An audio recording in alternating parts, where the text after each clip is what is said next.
Good morning guys. So ngayong umaga nandito tayo sa tapat ng bahay. Tinapos muna natin yung tukod natin dun sa mga mais. At saka yung pagtanggal ko ng mga dahon ng kamuting kahoy sa may bandang baba para maanuhan yung pinakapulo nila ng sikat ng araw. So ngayong umaga naman ay titriman natin itong mga nandito ko na naghalera,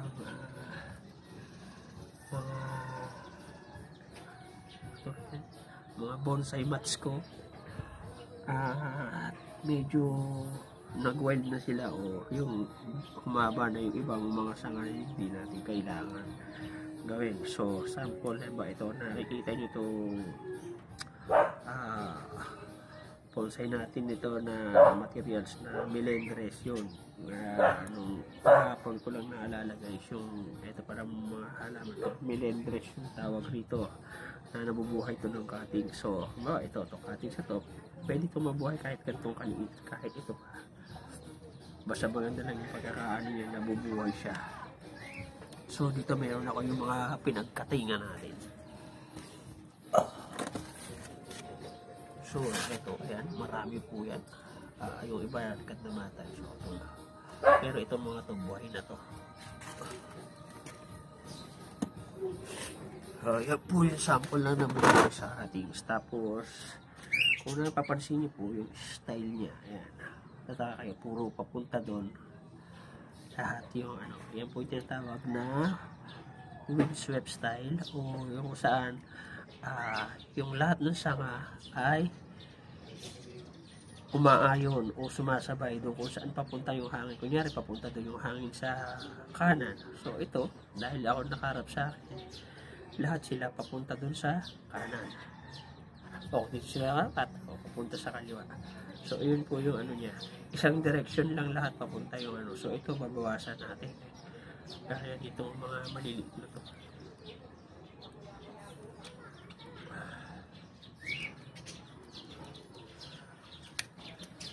So ito guys, ito itong maliit na to, pwede ito, try nyo pag ganito, to kahit ganito sa kalaki, kahit mga 1 inch lang siya.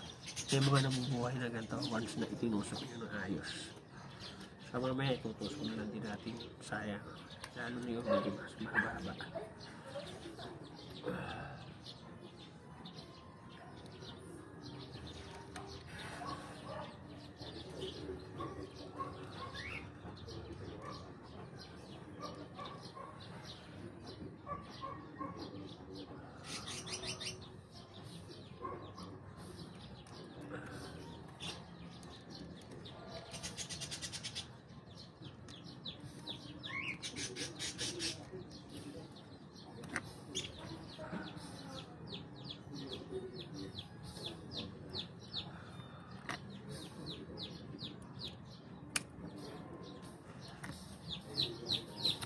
Tsaka yun nakita nyo yung paano siya, although papunta siya ng isang direksyon, ayun diba, isang way lang siya, pero alternate siya.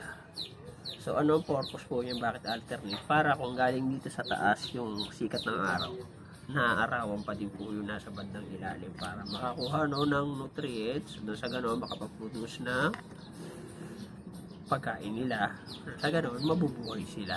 So yun po yung purpose nun.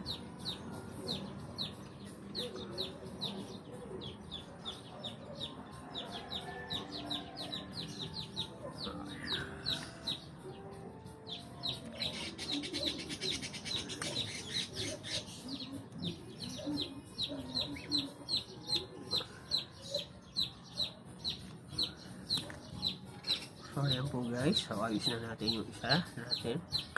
So pagkatagalan yan at medyo tumaba pa uli ng konti at mas lumubog yung ating wire, tatanggalin ulit natin yan, tapos i-re-rewire natin ulit.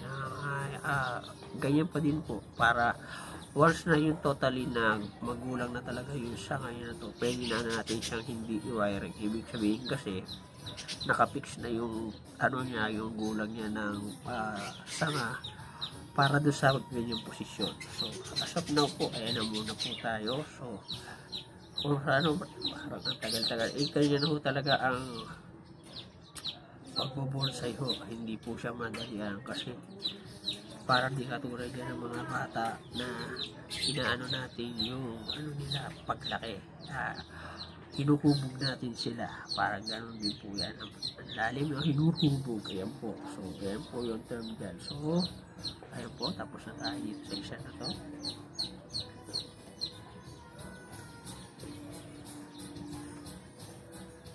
Ito pa po yung isa. Ito po ay tinatawag na cascade. Kaya po tinawag siya na cascade kasi po pababa. So, ano po natin sa kanya naman ay ito, titrimmin natin yung so ito sinasabi ko sa inyo pagka nagtitira tayo tulad nito isa na to,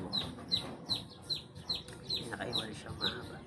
Isa po yan sa yung tinatawag nilang technique pero sa ganun katulad nito yung para mas mabilis mapalaki yung pinaka-trunks o yung pinakakatawan ng iyong bonsai. Nagtitira ko ng isa na kung saan yung mas kumukuha ng nutrients para po maipakain dito sa pinakakatawan na sa ganun mas mabilis lumaki.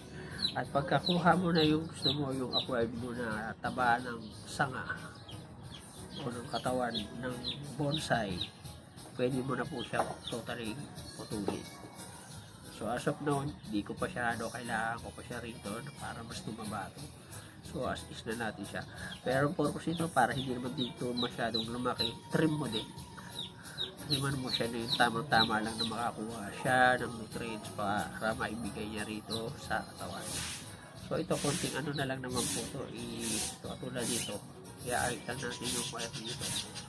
Kasi medyo nakaporma na po yan.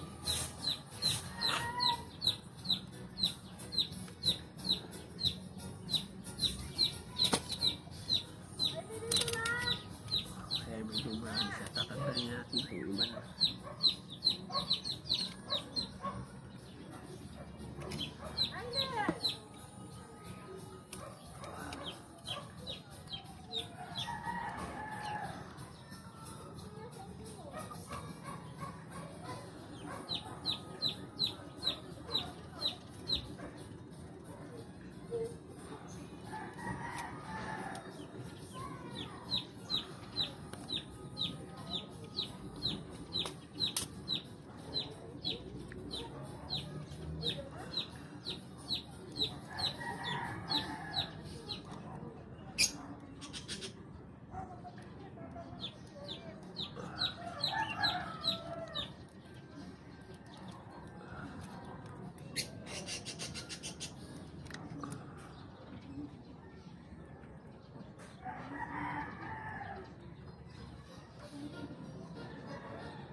Hindi mas kita na kasi hindi katulad yung kanina na masyadong marami.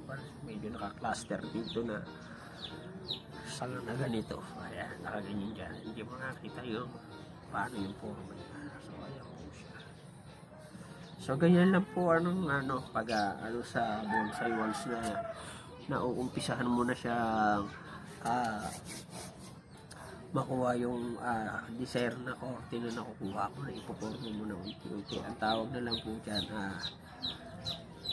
cut and grow o yung iba ang term nila ay clip and grow. Kiniklips sila ng cutter na ganito or kinakat para tapos pinalalaki. Pero yung pagpapalaki nga in a manner na tinatawag natin na control, kaya nga po bonsai puno siyang malaki sa paningin pero maliit siya na puno. So ito yung isa natin. So guys, nito. Tanggalin natin. Ito, pinaano natin para mas mabilis lumaba itong pinaka puno. So, tatanggalin natin ay ito.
Po, katulad ng isa, ito po ay cascade style.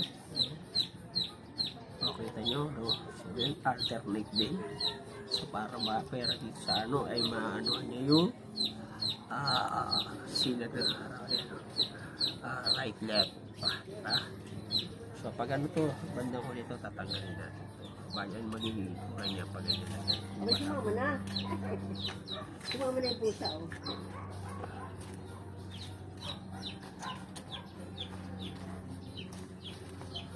So, para sa video na to, hanggang dito na lang po. Kasi gagawa natin ng iwalay na video yung iba pa nating mga bonsai mats. So, maraming salamat po sa panonood. Thank you for watching at God bless.